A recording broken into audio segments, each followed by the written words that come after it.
हे WhatsApp gentleman और आज हम बात करने वाले हैं एनएसई के बारे में। अगर आप मेरी वीडियोस को फॉलो कर रहे हो तो मैंने आपको पहले ही बताया था, मेरी फर्स्ट वीडियो के अंदर आपको बताया था कि एनमैप सिर्फ एक पोर्ट स्कैनर नहीं है।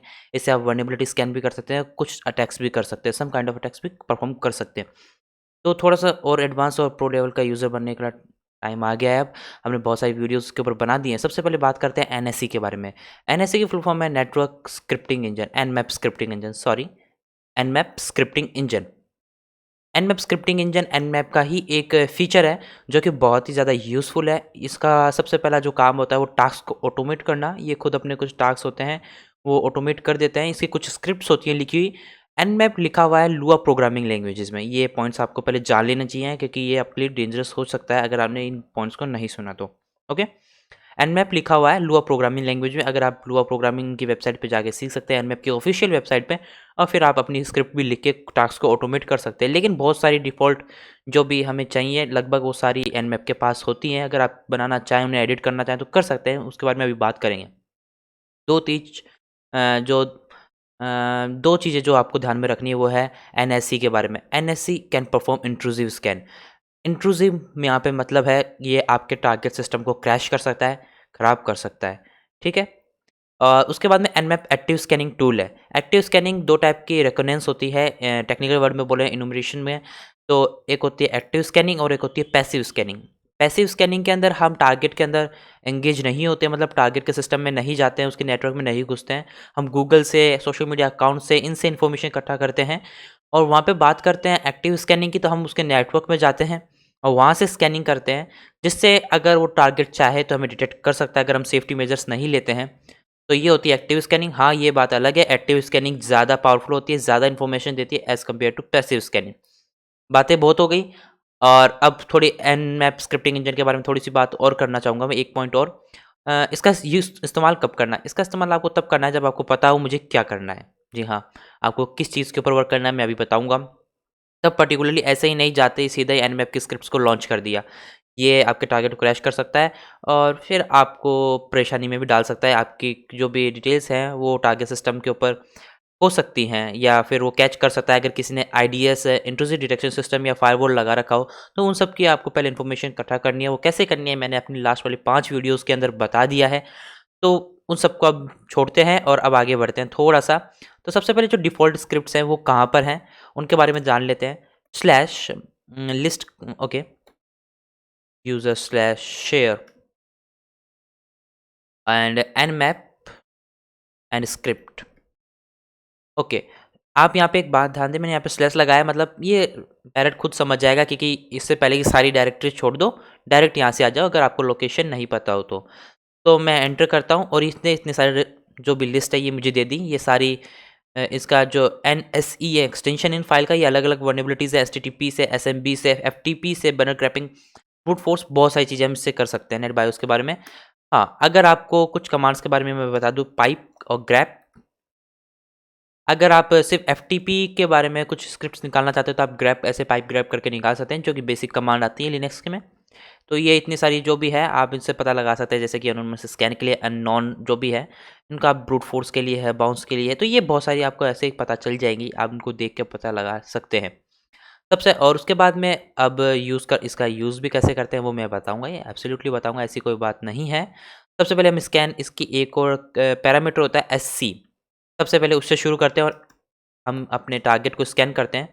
हमारा टारगेट होगा, एक्चुअली हम एनमैप को ही आज स्कैन करेंगे। Nmap and here is the website of Nmap. हम इसी को स्कैन करेंगे।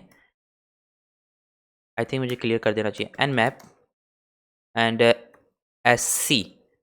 अब ये कमांड क्या करती है मैं आपको बताता हूँ। एंड हम टॉप जो भी 100 पोर्ट से फास्ट स्कैन करेंगे, ठीक है। एंड आई थिंक मुझे सूडो प्रिविलेजेस को देने होंगे, एंटर। ओके, तो एससी कमांड क्या करती है? एससी कमांड बेसिकली जो भी स्क्रिप्ट्स लिखी हुई हैं, जो भी फेमस स्क्रिप्ट्स हैं एनमैप की, उन सब को रन करती है उनके पर्टिकुलर पोर्ट्स के ऊपर। अभी मैं बताऊंगा मैंने यहाँ पे पर्टिकुलर पोर्ट्स क्यों बोला, उसके बारे में अभी पता चल जाएगा। तो ये जो भी फेमस स्क्रिप्ट्स हैं उन सबको लॉन्च करती है और टारगेट को स्कैन करती है। तो देखिए, तो हमें यहाँ पे कुछ ज़्यादा इन्फॉर्मेशन नहीं मिली, लेकिन यहाँ पे हमें एसएस ये होस्ट की मिल गई। इसने होस्ट की जो भी फायर की थी स्क्रिप्ट, उसके बाद में HTTP header title go head and scan me, ये टाइटल बहुत ज़्यादा इंपॉर्टेंट है। यहाँ पे go head and scan me से मतलब है इनका टाइटल ये लिखा हुआ है, किसी वेबसाइट का यहाँ पे टाइटल आ जाता है, जो कि बहुत इंपॉर्टेंट चीज़ है।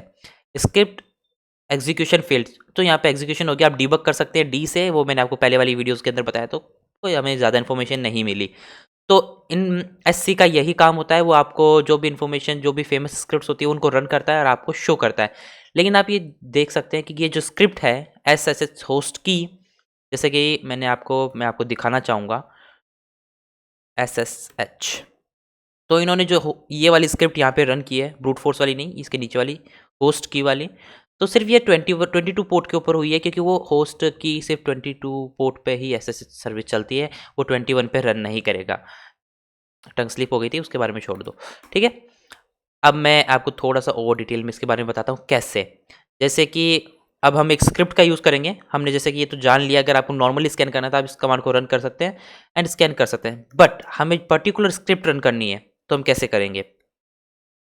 स्क्रिप्ट एंड उसके बाद में स्क्रिप्ट का नाम, तो हमें देना होगा जैसे कि FTP अननोन, और NSE आप चाहें तो दे सकते हैं एक्सटेंशन, कोई ज़रूरी भी नहीं है। एंड आई थिंक ये स्क्रिप्ट वर्क करनी चाहिए, क्योंकि मैंने नाम चेक नहीं किया इसका नेम। तो आप ऐसे उस स्क्रिप्ट, जो भी स्क्रिप्ट थी अननोन वगैरह, एनोनिमस ये पता लगाती है कि FTP पोर्ट के ऊपर एनोनिमस स्कैन अलाउड है या नहीं है। तो उसके बारे में ये है ओके नॉट स्कैन्ड, और ओके तो ये चीज़ अब देखिए यहाँ पे मैंने क्या किया, ये मेरी वैसे मिस्टेक थी। मिस्टेक क्या थी, मुझे यहाँ पे पोर्ट भी स्पेसिफाई करना चाहिए था। दैट्स द गुड प्रैक्टिस, ये खुद डिटेक्ट कर लेता है, लेकिन ये सारे पोर्ट्स की तरफ जाएगा और उन्हें स्कैन करेगा, जो कि कोई अच्छी बात नहीं है। तो मुझे यहाँ पे पोर्ट भी देना चाहिए, एंड ये हमें कह रहे हैं हमें फास्ट स्कैन यहाँ से हटाना होगा, ऑब्वियस हमें हटाना होगा। एंड स्कैन, तो यहाँ पे आप देख सकते हैं ये इसकी स्टेट फ़िल्टर्ड है, तो ये हमें FTP पोर्ट वगैरह जो भी है स्कैन नहीं करने दे रहा है। और बस अगर अगर ये फ़िल्टर्ड नहीं होता, मतलब कोई फ़ायरवॉल यहाँ पे नहीं होती, तो ये आपको बता देता कि यहाँ पे कुछ टाइप ऑफ जो भी एनोनिमस स्कैन अलाउड है या नहीं है। एनोनिमस स्कैन क्या है मैं आपको बता दूँ। एनोनिमस स्कैन के अंदर हम anonymous user name and password लिख के, दोनों ही चीज़ सेम होती है एनोनिमस, एंड उसके बाद एंटर कर सकते हैं। FTP पोर्ट के अंदर हम कुछ भी अपलोड वगैरह कर सकते हैं। तो ये सिर्फ एक छोटा-सा इंट्रोडक्शन था NSE के बारे में, जो कि आपको जानना ज़रूरी था, एंड जो कि मैंने आपको अच्छे से क्लियर कर दिया आई थिंक। लेकिन हम इसके बारे में बहुत ही डिटेल में बात जाएँगे, क्योंकि ये बहुत इंपॉर्टेंट चीज़ है। इससे आप ब्रूट फोर्स वगैरह जैसे अटैक्स, जैसे कि मैंने आपको बताया है, वो कर सकते हैं आईपी। अ, तो बस यही था। Thank you so much for watching guys, see you soon, goodbye. अगली वीडियो के अंदर इसमें थोड़ा अच्छे से बात करेंगे और जानेंगे कि Nmap स्क्रिप्टिंग इंजन से हम और क्या-क्या कर सकते हैं। Thank you so much for watching guys. See you soon. Goodbye.